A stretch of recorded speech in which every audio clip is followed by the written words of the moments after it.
Damai Tuhan kita Yesus Kristus menyertai kita. Saudara-saudara, dalam Injil Yohanes ada dua hal yang tampaknya bertentangan. Dan ini berkaitan dengan satu kata, yaitu menghakimi. Di satu sisi dikatakan bahwa Yesus datang bukan untuk menghakimi, tetapi di sisi yang lain itu dikatakan bahwa Yesus akan datang untuk menghakimi. Kita akan melihat kutipan-kutipan yang berkaitan dengan hal ini, dan kita akan mencoba untuk memahami apa yang sebenarnya dimaksudkan. Sekarang kita lihat dulu, ada dua ayat ya, yang menyatakan bahwa Yesus datang bukan untuk menghakimi. Yang pertama itu di Yohanes bab 3 ayat 17. Dikatakan begini, sebab Allah mengutus anaknya ke dalam dunia bukan untuk menghakimi dunia, melainkan untuk menyelamatkannya oleh Dia.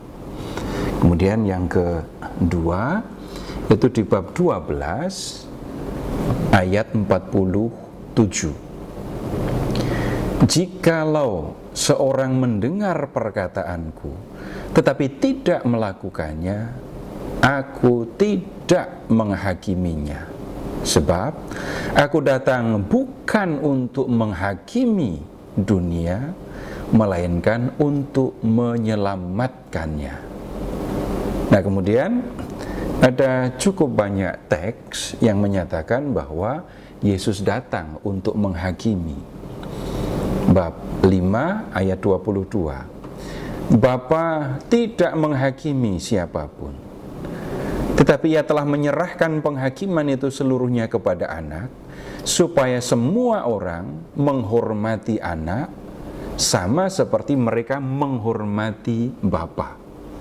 Barang siapa tidak menghormati anak, ia juga tidak menghormati Bapa yang mengutus dia. Kemudian bab 5 ayat 27. Dan Ia telah memberikan kuasa kepadanya untuk menghakimi, karena Ia adalah anak manusia. Janganlah kamu heran akan hal itu, sebab saatnya akan tiba bahwa semua orang yang di dalam kuburan akan mendengar suaranya, dan mereka yang telah berbuat baik akan keluar dan bangkit untuk hidup yang kekal, tetapi mereka yang berbuat jahat akan bangkit untuk dihukum. Kemudian bab 5 ayat 30. Aku tidak berbuat apa-apa dari diriku sendiri. Aku menghakimi sesuai dengan apa yang aku dengar, dan penghakimanku adil, sebab aku tidak menuruti kehendakku sendiri, melainkan kehendak Dia yang mengutus aku. Kemudian di bab 8 ayat 15 dan 16. Kamu menghakimi menurut ukuran manusia. Aku tidak menghakimi seorang pun. Dan jikalau aku menghakimi, maka penghakimanku itu benar.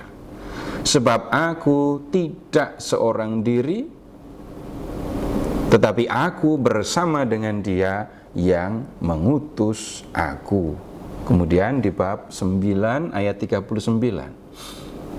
Aku datang ke dalam dunia untuk menghakimi, supaya barang siapa yang tidak melihat dapat melihat, dan barang siapa yang melihat menjadi buta. Nah, saudara-saudara, ini tadi adalah ayat-ayat yang menyatakan bahwa di satu sisi Yesus tidak menghakimi, tetapi di sisi yang lain dikatakan bahwa Yesus menghakimi. Bagaimana kita harus memahami hal ini? Sekarang kita bisa melihat mulai di bab 3 ayat 16. Ini kaitannya dengan ayat 17, bab 3 ayat 17. Karena begitu besar kasih Allah akan dunia ini, sehingga Ia telah mengaruniakan anaknya yang tunggal, supaya setiap orang yang percaya kepadanya tidak binasa, melainkan beroleh hidup yang kekal. Sebab Allah mengutus anaknya ke dalam dunia bukan untuk menghakimi, melainkan untuk menyelamatkan dia. Kalau kita memperhatikan bab 3 ayat 16 dan 17, kita dengan jelas bisa melihat tujuan dari kedatangan Yesus yang pertama ke dalam dunia. Ia datang karena Bapa mengutusnya untuk menyelamatkan manusia. Ketika Yesus datang sebagai manusia, Dia datang bukan untuk menghukum manusia, tetapi Ia datang untuk memberikan keselamatan kepada orang-orang yang percaya kepadanya.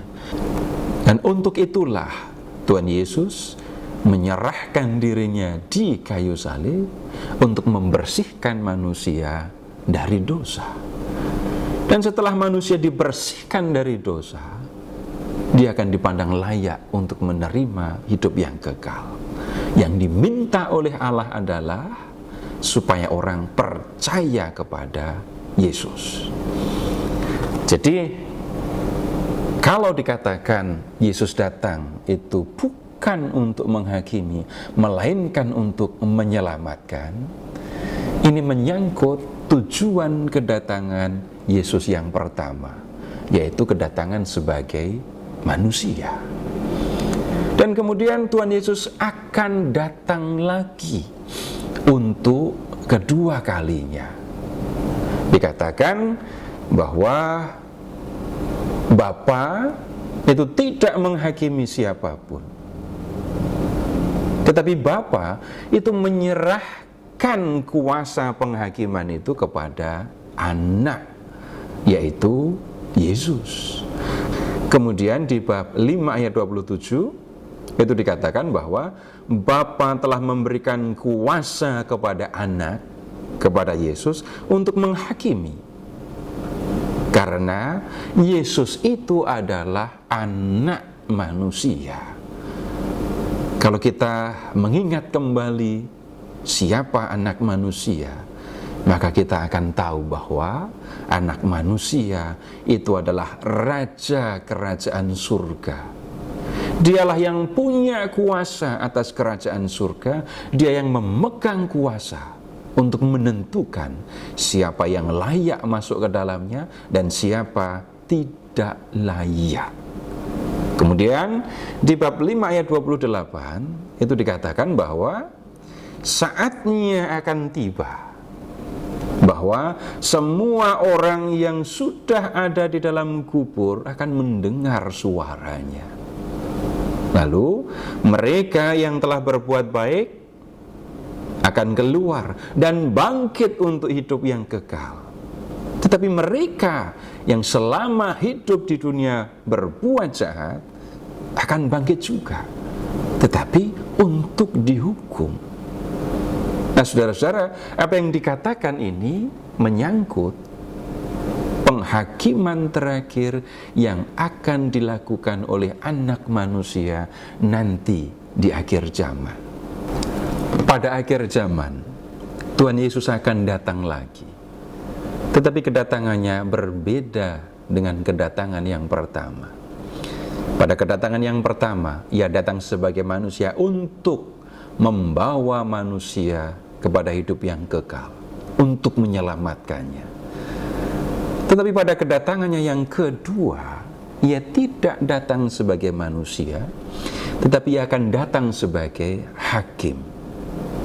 Dia akan datang sebagai Anak manusia yang punya kuasa atas kerajaan surga, dan Dia akan menggunakan kuasa itu untuk menentukan siapa yang layak masuk ke dalam kerajaan surga dan siapa yang tidak layak. Dikatakan bahwa mereka yang layak untuk masuk ke dalam kerajaan surga atau untuk menerima hidup yang kekal itu adalah yang selama hidup di dunia berbuat baik.